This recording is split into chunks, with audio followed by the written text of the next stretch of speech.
Welcome back, everybody. Laura here. Alright, so we're going to continue on with my overall walkthrough I should say, and we're going to wrap up the Lake Floria area.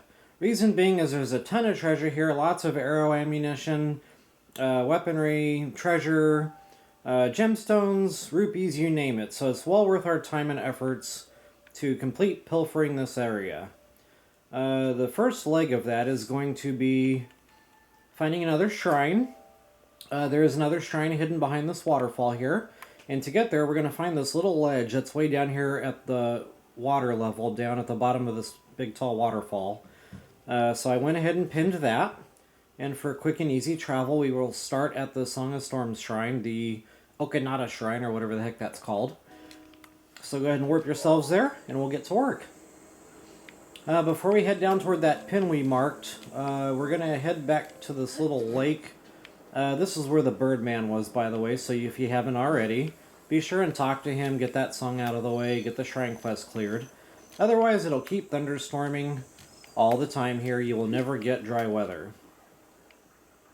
Alright, so, as I mentioned before, there is a Korok block in this lake, and there's a puzzle block that goes along with that.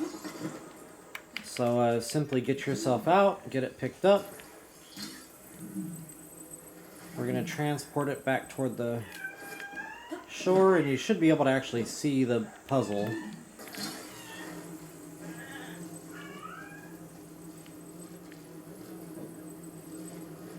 And that simply goes right on top.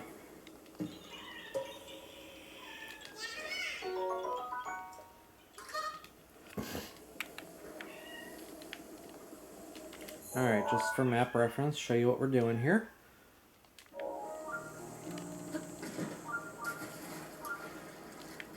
And if you haven't already, warp back to the Great Plateau, talk to the great big giant goddess statue that's inside the Temple of Time, and get yourself another stamina vessel bot. That'll make travel around here a lot easier. Alright folks, so we're going to head over to this little 4-dot spot, and that's going to be some more treasure for us.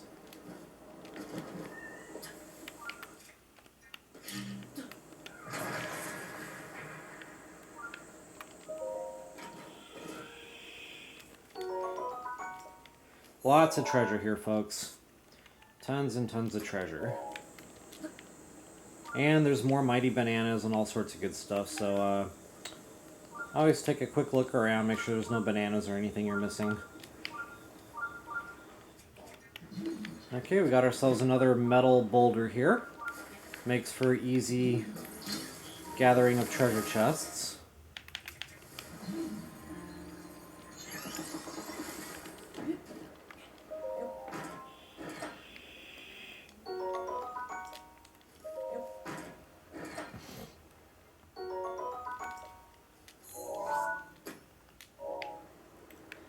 Okay, that dancing idiot out there in the distance, he's kind of a jerk. So we're actually going to want to arm ourselves up a little bit higher for that. And I like to freeze him with an ice arrow and then use a regular arrow to break the ice, and it'll in turn do a little more attack damage there. Hopefully you still have ice arrows left.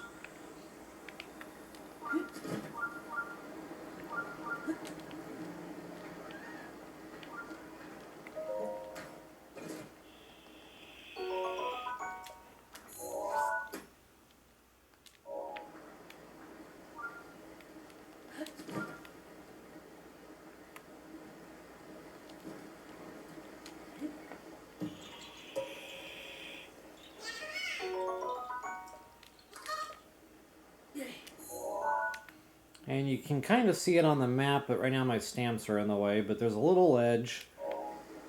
Simply jump down to it. I wouldn't do that if it's raining in your games, because it's going to be kind of hard to get back up here if it is raining. If not impossible with the amount of stamina we actually have right now. Alright, so there's our dancing idiot. Now, unfortunately, there's a treasure chest out there in the water. It's not really lighting up right now. But it's out there. So what we're going to do is we're going to smack him in the face with an ice arrow.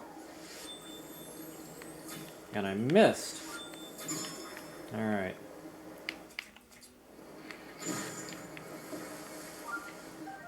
I don't recommend carrying those around. They're really crappy.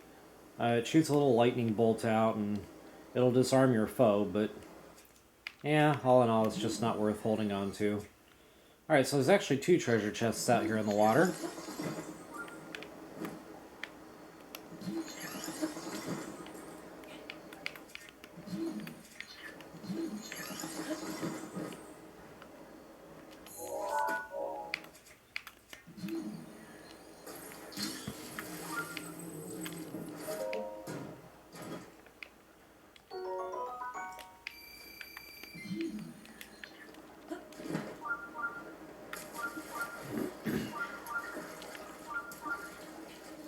I think this one is actually...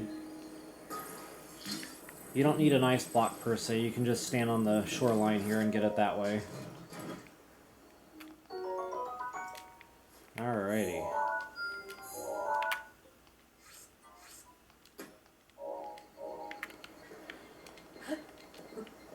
Now there is a stasis plate type puzzle here, and I recommend getting it at this point in the game just because the more gemstones you get, the merrier. Oh, look at that, a beetle. It's not really one I normally worry about because I don't care for the defense in this game. But where there's one beetle, there's oftentimes more.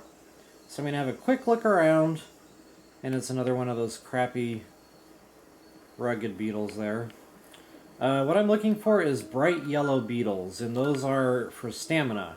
But I don't cook with those, I actually hold on to them, because later on in the game you're going to need 15 of those bad boys for a suit upgrade of the Suit of the Wild. So you might as well start collecting them now when you see them. It just makes sense. Ow. I must have been standing too close to that balloon there. What is happening? There we go. If you're standing too close to the balloon, it'll just pop and you'll have to do it again, as you just saw with me. Alright, so like I said, very lucrative gemstones in there. Normally I get, you know, topaz, sapphire, ruby. It's randomized somewhat, so whatever the case may be, they are lucrative. They're worth about 250 rupees a pop. Alright, so I will mark that with a little gemstone doohickey. Alright, so now we're pretty much done with this little spot, this little area. From here, I'm going to go ahead and jump down to where our shrine is. Just let me make sure before I move on. I'd like to get across there.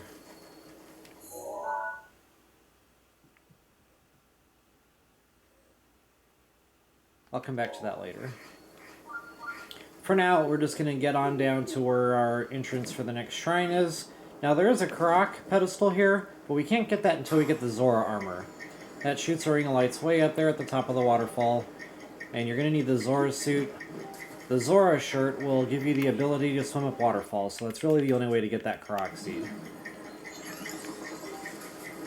So for now, I'm just going to go ahead and get the treasure, and then we'll get our butts into that next shrine.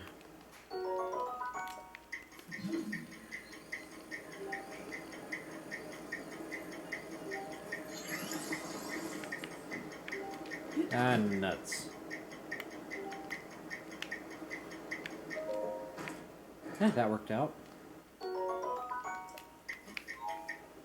Sometimes you have to get creative with these treasure chests that are in the water. They don't always cooperate. If you see any hardy bass, you might as well collect them since you got your full stealth working for you. You don't need to worry about bow and arrow anymore. You don't need to worry about bombs. You just simply take a dive. You swim right up to them and collect. The power of the stealth suit. Of course, that only works when you have full stealth working for you. And I don't know where that next fish went. Apparently, he's already on to me. So if that's the case, go ahead and use your bomb. Alright, folks, let's get into that next shrine. And I'll do a separate walkthrough video for that shrine, of course.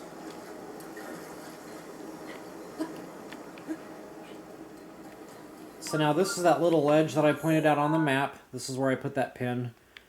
Simply walk through it. You'll come into a cave right behind the waterfall. And voila. Alright folks, we'll see you on the inside.